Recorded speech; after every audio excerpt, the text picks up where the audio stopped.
हाय। मैं आज basic of noun and pronoun का डिस्कस करेंगे। पार्ट्स ऑफ स्पीच में बेसिक नाउन एंड प्रोनाउन की बातें होगी। भाई उससे पहले एक बात आपको बता दूं, आपसे एक आग्रह है, जो भी लोग मेरे व्यूअर्स है, फ्रेंड है या स्टूडेंट है जो मेरे वीडियो को देख रहे हैं, उनसे कि आप भाई ने एक काम करो, कोई सारे वीडियो को आप सिस्टमेटिकली देखो। सिस्टमेटिकली मीन्स वीडियो 1 को देखो, वीडियो 2 को देखो, वीडियो 3 के स्किप ना करें, वरना चीजें समझ नहीं आएगी और मुश्किल धीरे धीरे चीजें मुश्किल हो जाएगी। अगर आप सिस्टमेटिकली देखोगे ना तो भी चीजें समझ में आएगी। ठीक है, चलिए अब बात कर लेते हैं basics of noun and pronoun. अब कुछ चीज मैं पहले से मेंशन करके रखा हूं, इस साइड में आपको दिखाई दे रहा है प्राइमरी हेल्पिंग वर्ब। सर एक प्राइमरी हेल्पिंग वर्ब का मतलब क्या होता है, इस चीज को समझ लेते हैं। किसी भी सेंटेंस में प्राइमरी हेल्पिंग वर्ब जो होता है उसे बी का फॉर्म बोलते हैं, हैव का फॉर्म बोलते हैं या डू का फॉर्म बोलते हैं। हम आपको पहले बता चुके हैं कि बी का फॉर्म क्या होता है। जैसे बी क्या एक वर्ब है, इसके फॉर्म होते हैं, वैसे हैव भी क्या है, एक फॉर्म है, इसके भी कुछ फॉर्म होते हैं। और डू क्या है, वर्ब है, इसके भी फॉर्म होते हैं। तो बी के फॉर्म, हैव के फॉर्म या डू के फॉर्म क्या होते हैं, प्राइमरी हेल्पिंग वर्ब के रूप में किसी सेंटेंस में काम करते हैं। सर प्राइमरी हेल्पिंग वर्ब का मतलब ये हुआ कि कभी कभी ये मेन वर्ब बन जाएंगे और कभी कभी ये हेल्पिंग वर्ब बन जाएंगे किसी सेंटेंस में। सर कैसे पता चलेगा कि ये कब मेन वर्ब बनेगा और कब हेल्पिंग वर्ब बनेगा?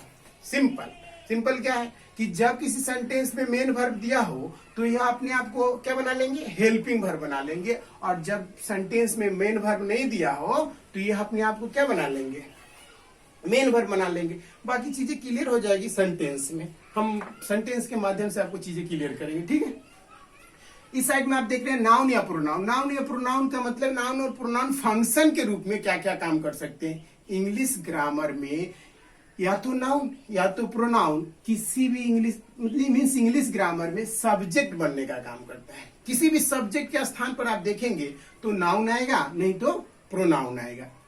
इंग्लिश ग्रामर में नाउन या प्रोनाउन क्या काम करते हैं, सब्जेक्ट बनने का काम करते हैं, या फिर ऑब्जेक्ट बनने का काम करते हैं, या फिर प्रीपोजिशनल ऑब्जेक्ट बनने का काम करते हैं, या फिर सब्जेक्ट कंप्लीमेंट या ऑब्जेक्ट कंप्लीमेंट। ये सारे फंक्शन है नाउन एंड प्रोनाउन का इंग्लिश ग्रामर। इन चीजों को छोड़कर इंग्लिश ग्रामर में नाउन एंड प्रोनाउन और कुछ नहीं बन सकता, आपको इतना याद रखना है। ठीक है, कुछ सेंटेंस नीचे मैं पहले से लिखा हूं, उसको ब्रेक करना आपको सिखाया था, उसी चीज को थोड़ा सा प्रैक्टिस करेंगे। Raman completed task with Rohan.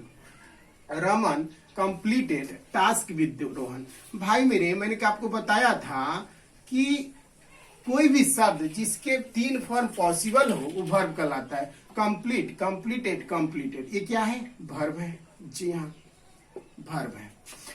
अब इस वर्ब को, इस काम को कंप्लीट करने का काम किसने किया, रमन ने किया। तो मैंने आपको बता रखा है कि जो डूअर होता है वो क्या कहलाता है भाई, सब्जेक्ट। तो हमको सब्जेक्ट भी मिल गया, रमन।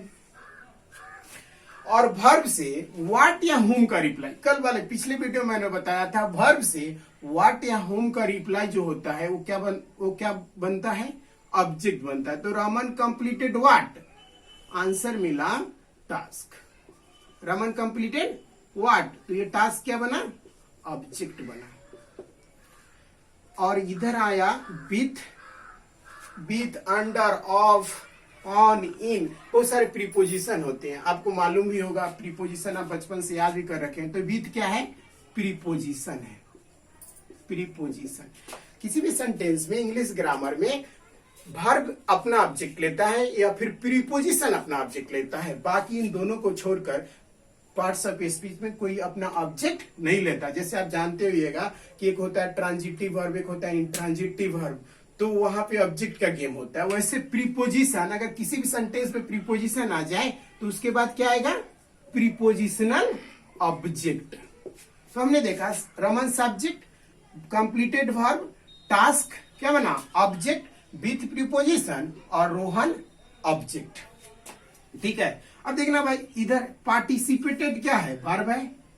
हाँ सर, इसके 3 फॉर्म पॉसिबल है, तो ये वर्ब है। कौन पार्टिसिपेट किया भाई, सलोनी, तो सलोनी डूअर हुआ, ये क्या बन गया, सब्जेक्ट।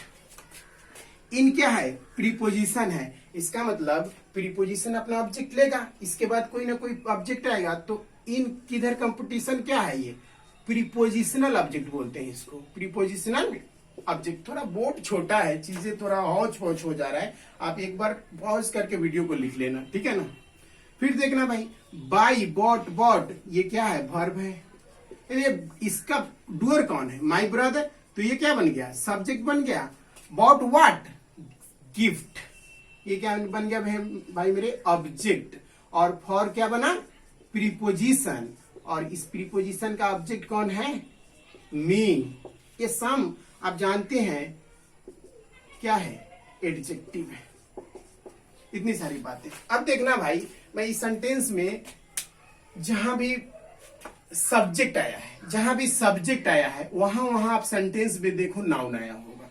ये रमन सब्जेक्ट बना, रमन नाउन है, मीन्स नाउन क्या बन सकता है, सब्जेक्ट बनेगा। अब देखना, ऑब्जेक्ट टास्क आया है, टास्क क्या है, नाउन है, ऑब्जेक्ट के रूप में इसका यूज होता है। मैंने पहले आपको बता दिया, सब्जेक्ट और ऑब्जेक्ट। फिर लिखा था प्रीपोजिशनल ऑब्जेक्ट के रूप में नाउन का या प्रोनाउन का यूज होता है। इधर देखना भाई, ये बीथ क्या है, प्रीपोजिशन है, तो फिर प्रीपोजिशन के बाद क्या आएगा, नाउन आएगा। रोहन, रोहन क्या है, इस प्रीपोजिशन का प्रीपोजिशनल ऑब्जेक्ट है। तो मैंने बोला प्रीपोजिशनल ऑब्जेक्ट में नाउन या प्रोनाउन आ सकता है। फिर देखना मेरे भाई, नीचे वाला सेंटेंस में, सलोनी पार्टिसिपेटेड इन द कंपटीशन। अब ये सलोनी क्या है, सब्जेक्ट है, नाउन है।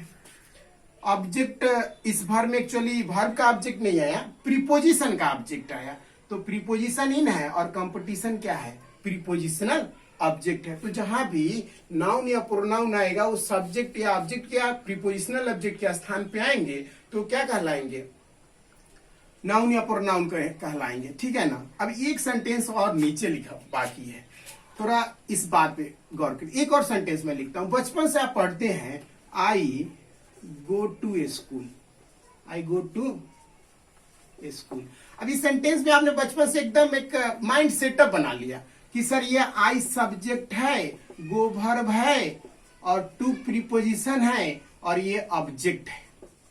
बात सही है, लेकिन आपको पता नहीं होता है कि ये ऑब्जेक्ट किसका है। आप ये वर्ब का ऑब्जेक्ट मानते हैं स्कूल को, ये वर्ब का ऑब्जेक्ट नहीं है, ये टू प्रीपोजिशन है। इस प्रीपोजिशन के ऑब्जेक्ट को हम बोलते हैं प्रीपोजिशनल ऑब्जेक्ट है।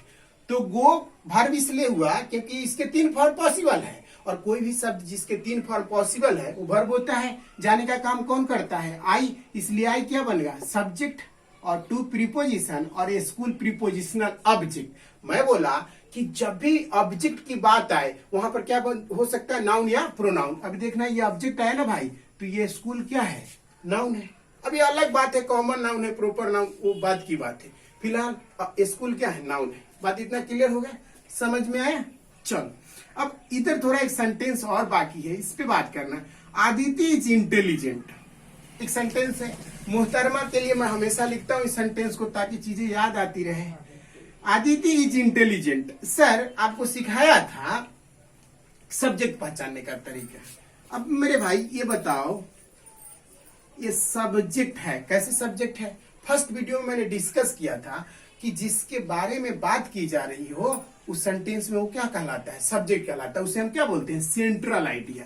क्या बोलते हैं, सेंट्रल आइडिया। सेंट्रल आइडिया का मतलब होता है वाक्य का मुख्य किरदार। मैंने बोला था कि अगर मैं बोलूं मेरी बहन डॉक्टर है तो बात किसकी हो रही है, मेरी बहन की। तो सेंटर में आइडिया में कौन है, मेरी बहन है, तो सब्जेक्ट कौन है, मेरी बहन है। वैसे आदिति इज इंटेलिजेंट, बात किसकी हो रही है, आदिति की हो रही है। तो फिर सेंट्रल आइडिया कौन हुआ, आदिति हुआ, इसलिए हुई, और ये क्या बन गया, सब्जेक्ट बन। भाई इंटेलिजेंट कौन है, आदिति है। अब ये देखना जरा, इंटेलिजेंट क्या बनेगा यहाँ। भाई कोई भी शब्द किसी नाउन की विशेषता को बताए, कोई भी शब्द किसी नाउन की विशेषता को बताए, उसे हम बचपन से जानते हैं क्या कहलाता है, एडजेक्टिव कहलाता है। ये आदिति की विशेषता को बता रहे हैं या नहीं बता रहे हैं, बता रहे हैं सर। इसका मतलब इंटेलिजेंट क्या बनेगा, एडजेक्टिव बनेगा, राइट। सर एक और बात बता दो, ये इज जो है ये हेल्पिंग वर्ब बनेगा या मेन वर्ब बनेगा, ये वाली बात। तो मैंने बोला कि ये हेल्पिंग वर्ब भी बनेगा और ये मेन वर्ब भी बन सकता है। अभी बात की थी प्राइमरी हेल्पिंग वर्ब में।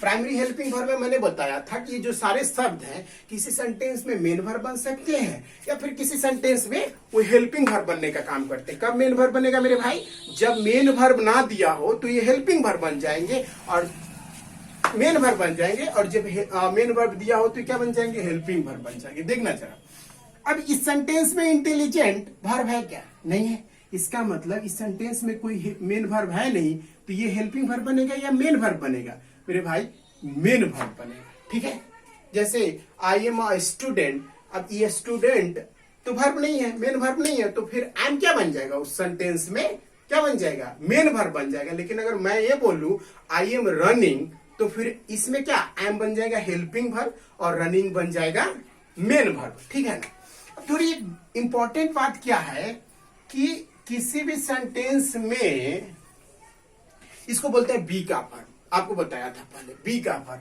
अगर किसी भी सेंटेंस में बी का फॉर्म मेन वर्ब बने, क्या बने, मेन वर्ब बने, याद रखना, बहुत इंपॉर्टेंट पॉइंट है। किसी भी सेंटेंस में बी का फॉर्म सर क्या होता है, is, am, are, be, was, were, been. अगर किसी भी सेंटेंस में बी का फॉर्म, इसका और इसका मैं बात नहीं कर रहा हूं, किसका कर रहा हूं भाई, इसका, सिर्फ ए वाले, और किसी सेंटेंस में ये सारे शब्द मेन वर्ब बने तो उसको हम बोलते हैं टेक्निकली लिंकिंग वर्ब। क्या बोलते हैं भाई, देखो कुछ मुश्किल है नहीं, आसान है, चीजें को ग्रामर में बहुत घुमाया है। टेक्निकल नाम है लिंकिंग वर्ब। किसी भी सेंटेंस में बी का फॉर्म मेन वर्ब बनने का काम करे तो उसका टेक्निकल नाम क्या है, लिंकिंग वर्ब नाम मेरे भाई है, ये लिंकिंग वर्ब कहलाएगा। इसका मतलब आदिति इज इंटेलिजेंट, ये मेन वर्ब बन गया, तो इसको मैं दूसरा टेक्निकल नाम क्या दे दूंगा, लिंकिंग वर्ब। सर आप डर गए, लिंकिंग वर्ब डर गए सुन करके, कुछ मुश्किल नहीं है। मैं बिहार बोर्ड से पढ़ा लिखा हूं, सीबीएसई से नहीं। सुनो एक बात बता देता हूं, थोड़ी सी बात हो। बिहार बोर्ड में एक बच्चा का नाम होता है मोनू। अब वो गांव में उसको क्या बोलना है, ए मोनुआ इधर आ, इधर इधर आ। मम्मी पापा 50,000 रुपए दे के सीबीएसई में नाम लिखा है, टाई बेल्ट पूरा कस दिया जाता है। सीबीएसई में उसे बच्चे को क्या सिखाया जाता है, बोलो मोनू मनवेंद्र प्रताप सिंह। बच्चा क्या किया, गया पूरा, क्या नाम है तुम्हारा, मनवेंद्र प्रताप सिंह। नाम सुन के डर लग जाएंगे। बात वही है, मेन वर्ब बोलो तो कोई डर नहीं लग रहा है, लिंकिंग वर्ब बोल दिया तो मुश्किल आ गई। सर ये लिंकिंग वर्ब क्या होता है, बच्चा डर गया, वही है, रंग बदला हुआ है भाई मेरे। तो मैं ये बात कर रहा हूं कि बी का फॉर्म अगर मेन वर्ब बने तो उसे क्या कहते हैं, लिंकिंग वर्ब। और एक और बात सर, जब कभी किसी सेंटेंस में याद रखना लिंकिंग वर्ब आ जाए तो उस सेंटेंस में ऑब्जेक्ट नहीं होता है। कोई आपको पता लग रहा है कि आदिति इज इंटेलिजेंट और बच्चा इसको इंटेलिजेंट को क्या लिख दिया, ऑब्जेक्ट, ये गलत है। सर क्यों गलत है, इसका मैं लॉजिक बता देता हूं आपको। ये देखो आदिति यहाँ डूअर बना क्या, नहीं बना, क्या बना, सेंट्रल आइडिया बना। ये तो डूअर नहीं बना ना, या फिर नहीं बनी। तो ये जब डूअर नहीं बनी, सेंट्रल आइडिया, जब किसी सेंटेंस में कोई डूअर ही नहीं बनेगा तो उसके एक्शन का रिसीवर कोई बनेगा क्या। जब एक्शन का रिसीवर ही नहीं मिलेगा तो ऑब्जेक्ट मिलेगा क्या। इसीलिए यहां पर ये इंटेलिजेंट ऑब्जेक्ट नहीं बनता, तो इसका एक टेक्निकल नाम होता है सब्जेक्ट कॉम्प्लीमेंट। सब्जेक्ट, थोड़ा सा दिक्कत है स्पेस का, सब्जेक्ट कॉम्प्लीमेंट। तो सर इसको हम क्या बोलेंगे, इंटेलिजेंट को सब्जेक्ट कॉम्प्लीमेंट। फिर सर एक डाउट हो गया, क्या डाउट है मेरे भाई, आप बोलोगे कि सर इंटेलिजेंट तो एडजेक्टिव है, आप बोल रहे हैं सब्जेक्ट। मेरे भाई एक बात बता देता हूं, मेरा कोई नाम पूछेगा तो क्या बोलूंगा, टीचर हो, नहीं। मेरे से नाम पूछेगा मैं बोलूंगा संदीप कुमार। काम क्या करते हो, तो मैं बोलूंगा टीचर हूं सर। वैसे ये है सर, ये इंटेलिजेंट से अगर आपसे पूछे पार्ट्स ऑफ स्पीच क्या है तो एडजेक्टिव है। इस सेंटेंस में यूज कैसे हो रहा है, सब्जेक्ट कॉम्प्लीमेंट के रूप में। सिंपल, याद रखना। कोई अगर आपसे पूछे इंटेलिजेंट पार्ट्स ऑफ स्पीच क्या है, सर बोलना एडजेक्टिव है, और ऐसे यूज हुआ हो और आपसे पूछे कि ये यूज कैसे हुआ, फंक्शन कैसे कर रहा है, तो आप बोलना सब्जेक्ट कॉम्प्लीमेंट के रूप में, है ना। मुश्किल नहीं, आसान है चीजें। एक बार आप वीडियो को चीजें समझ नहीं आए तो रिवाइज करना, बार बार वीडियो देख लेना, समझ में आ जाएगी। और चीजें नहीं समझ में आए तो आप मुझे कमेंट बॉक्स में कमेंट करो, उसका मैं प्रॉपर वे में आपको आंसर करूंगा, या फिर टेलीग्राम पर you can talk to me, right. तो इतनी बातें मुझे लगता है कि आपको समझ में आ गया होगा। फिर भी एक और सेंटेंस में लिख करके आपको और थोड़ी सी चीजें क्लियर करता हूं, आप पॉज करके वीडियो को लिख लेना, मैं मिटाता हूं।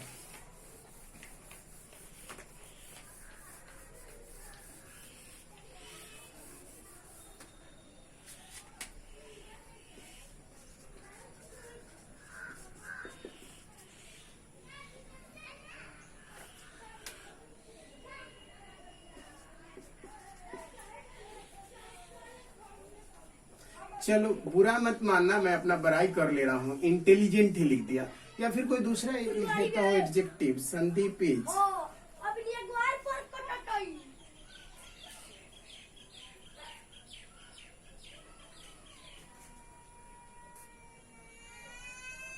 Cricketer.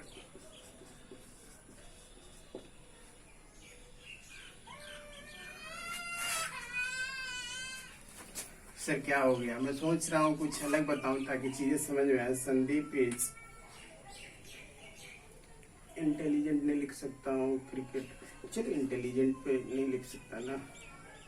Example Sandeep is rich लिख लेता हूँ। चलो एक सेंटेंस लिखा रिच, सिंपल सेंटेंस है, उसी चीज को समझाने के लिए मैंने लिखा।